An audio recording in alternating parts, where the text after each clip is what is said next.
हो तो आपका स्वागत है अपने चैनल में आप और हिंदी में। तो आज अपन बात करेंगे या पढ़ेंगे एट ग्रेड अभ्यास पुस्तिका का पाठ 5 जो कि कक्षा 7वीं में लगा हुआ है, जिसका नाम है मध्य प्रदेश का वैभव। यहाँ पर बहुविकल्प प्रश्न हैं जो उनसे स्टार्ट करते हैं। तो पहला है जीवाश्म राष्ट्रीय उद्यान कहाँ है, तो ऑप्शन नंबर डी मंडला। दूसरा है अंक शब्द का अर्थ संख्या है, तो दूसरा अर्थ क्या रहेगा, तो ऑप्शन नंबर सी गोद।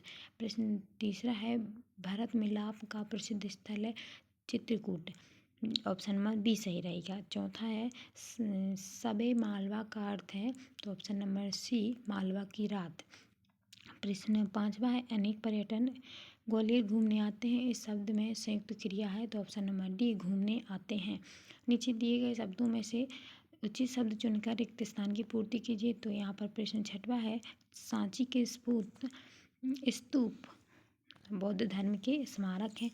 सातवां है पन्ना हीरों की खानों के लिए प्रसिद्ध है। आठवां छतरपुर शहर का नाम महाराजा छत्रसाल के नाम पर रखा गया है। नौवां है उज्जैन के पिछले कुंभ मेले में 2016 में आयोजित हुआ और अगला कुंभ मेला 2028 में आयोजित होगा। प्रश्न 10वां है अधिक में तम प्रत्यय लगाने पर इसमें बनने वाला जो शब्द है वो अधिकतम होगा। तो मैं आप लोगों से इतनी तो आशा कर सकती हूँ कि आप लोगों को प्रत्यय और उपसर्ग के बारे में जरूर ही पता होगा। अति लघुत्तरीय प्रश्न 11वां है पाठ के अनुसार मोक्षदायिनी नदी किसे कहा गया। पाठ के अनुसार मोक्षदायिनी माँ नर्मदा या नर्मदा जी को कहा गया है। प्रश्न 12वां है कि निम्नलिखित में से लोकगीत और लोक नाट्य पहचान कर लिखिए। माच दादरा माच भजन डोला मास स्वांग ठुमरी। तो लोकगीत रहेंगे दादरा भजन ठुमरी और लोक नाट्य रहेंगे माच डोला मास स्वांग। तो यहाँ पर लोकगीतों में सिर्फ जिन्हें गाया जाता है, नाट्य मतलब जो नाटक भी साथ साथ में के साथ गाते तो हैं, उनके साथ साथ में नृत्य भी करते हैं। प्रश्न 13वां है कि सोहन खेलता है और मुनिया पढ़ती है। वाक्य में क्रिया शब्दों को छांट कर लिखिए और एक क्रिया शब्द युक्त वाक्य बनाइए। तो क्रिया शब्द रहेंगे खेलना और पढ़ना। तो वाक्य में रमेश सुबह पढ़ता है और शाम को खेलता है। प्रश्न 14वां आ जाएगा उज्जैन को पहले किन नामों से जाना जाता था। तो पहला अवंतिका, दूसरा उज्जैनी। यहाँ पर मैंने ज़्यादा बड़े बड़े नहीं लिखे हुए हैं, छोटे छोटे लिखे हुए हैं। लघुत्तरीय प्रश्न 15 है निम्नलिखित व्यक्तियों के किस योगदान के लिए बुंदेलखंड का गौरव कहा गया, नाम के आगे लिखे। तो पहला है डॉक्टर हरि सिंह जो सागर विश्वविद्यालय के स्थापक माने जाते हैं। दूसरा है पंडित कामता प्रसाद गुरु जो व्याकरणाचार्य हैं, मतलब व्याकरण के आचार्य हैं। पद्माकर जो रीतिकालीन प्रमुख कवियों में यहाँ पर 3 प्रमुख गौरव हैं जो बुंदेलखंड के हैं, है ना। प्रश्न 16वां है मालवा और निमाड़ क्षेत्र के प्रसिद्ध दर्शनीय स्थल कौन कौन से हैं। तो मालवा है जहाँ पर है महाकालेश्वर मंदिर, उज्जैन में है बाघ की गुफाएं, माधवगढ़ में है जहाज महल है, मांडू में है। निमाड़ के हैं कि ओंकार मंदिर, महेश्वर घाट, धूनी वाले दादा की समाधि आदि। प्रश्न 17 है यदि आपको मध्य प्रदेश में भ्रमण का अवसर मिले तो आप किस स्थान पर भ्रमण करना चाहते, कारण सहित लिखिए।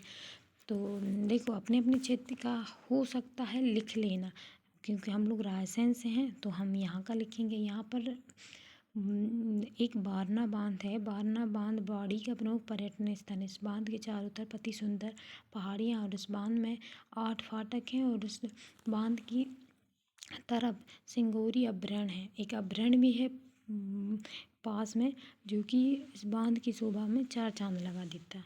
प्रश्न 18वां है ग्वालियर की किन्हीं 3 विशेषताओं को वर्णन कीजिए। तो उत्तर आ जाएगा ग्वालियर संगीत सम्राट तानसेन की जन्मभूमि मानी जाती है, जन्मस्थली या जन्मभूमि मानी जाती है। दूसरा यहाँ पर पृथ्वी तानसेन संगीत समारोह आयोजित किया जाता है। तीसरा है ग्वालियर में कई शानदार महल, मंदिर और स्मारक हैं।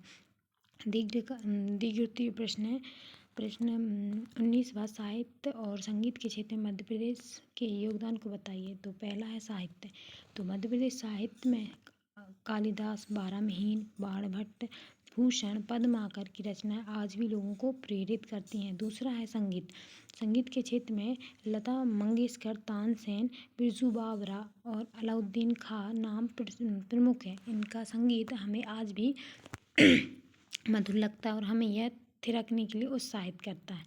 तो ये अपने जो योगदान रहे हैं या फिर जो अपने मध्य प्रदेश के प्रमुख रहे हैं उनके नाम हैं साहित्य और संगीत के क्षेत्र में। प्रश्न 20वां है, मध्य प्रदेश में कौन कौन सी गौरवशाली विशेषताएं मध्य प्रदेश गान में मिलती हैं, लिखिए। मध्य प्रदेश गान में प्राकृतिक सौंदर्य का वर्णन मिलता है। दूसरा है प्राकृतिक वैभव, सांस्कृतिक वैभव। तीसरा है धार्मिक महत्व की विशेषताएं। चौथा है नर्मदा नदी की महिमा। पांचवा सतपुड़ा पर्वतमाला का चित्रण। छठवां है सांची के सपूत। सातवां है खजुराहो के मंदिर। आठवां तानसेन का संगीत। नौवां है कालिदास का साहित्य। 10वां है महाकालेश्वर ज्योतिर्लिंग ओंकार। 11वां है ओंकारेश्वर का धार्मिक महत्व। 12वां है ज्ञान विज्ञान कला का इतिहास। 13वां है चित्रकूट में राम की कथा। 14वां है भीमबेटका आदि की गौरवशाली विशेषताएं मध्य प्रदेश गान में मिलती है। तो आशा करती हूँ कि आपको ये पाठ 5 मध्य प्रदेश का वैभव है वो बहुत अच्छी तरह से समझ में आया होगा। ठीक है, चैनल को सब्सक्राइब करें, लाइक करें, कमेंट करें। Thank you so much.